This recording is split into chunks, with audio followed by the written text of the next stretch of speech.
Alright, let's talk about the most basic level of DJing with Ableton Live. And this is also going to serve as our explanation for the session view. If you hit tab, you can go back and forth, and that's pretty sweet.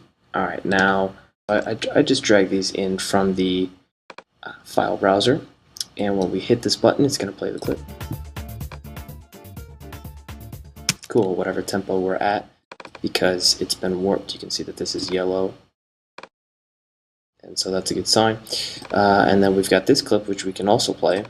I use this to stop that clip. Sounds a little funny, so we're going to take this beats to complex.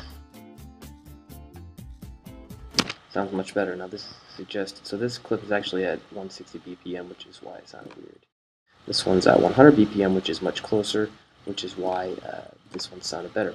So when you're pulling in songs, so it's not dance music at all. Now this is an M4A. Live does not read MP3s natively. It might read the M4As, I'm totally sure. But see, this is not warped. This stuff is not yellow.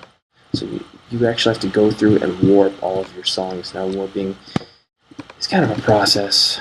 So one here, and I'm going to warp from here, and let's just hope that that's good. Sorry about that. Oh yeah. So that's, there we go. Cool. With warping, you do a search on warping because it's kind of long and complicated. But we basically just trigger these clips, and we can turn the faders up and down.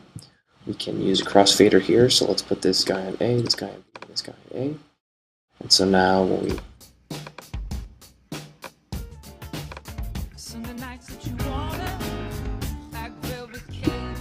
and this is our crossfader over here. Now we're only going to hear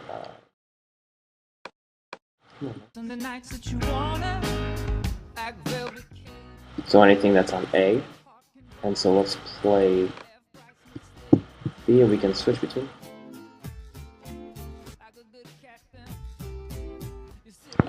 Cool, so that's our crossfader, and we can do that for different tracks. And now add this delays, and we can add different DJ effects here. The beat repeat.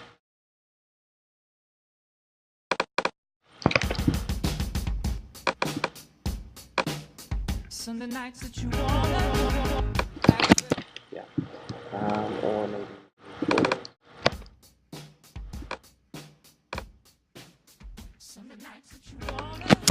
right, and so you make your own DJ effect tracks and stuff like that, and life is good with Ableton Live, except for the part where you have to pre-warp all your tracks. But with electronic music that's recorded with a metronome, Live normally does a pretty good job. That's it, session view. You know what, before we go, let's talk about queuing. Like, if we wanted to do this, we can make different loop points. So let's just select this first here. I'm selecting it, and then I'm going to right click, loop selection.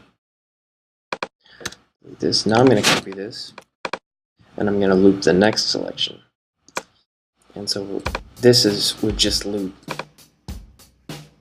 So I make it like that. So now we've just got our drum loop, and now this would be like when we're ready to go to the next part.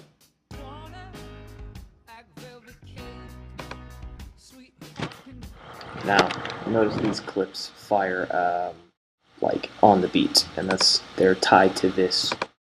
So if we want to like go back and forth between those much faster,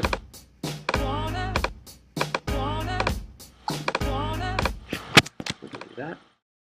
And so this way, now if you right click and rename, this is going to be drum loop. Right click, rename, this is going to be verse 1. And so you could go and do this for your whole song, and in this manner trigger things out of order. Okay.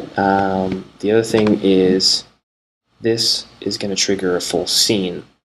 So if we do, this is going to trigger all the clips within that row.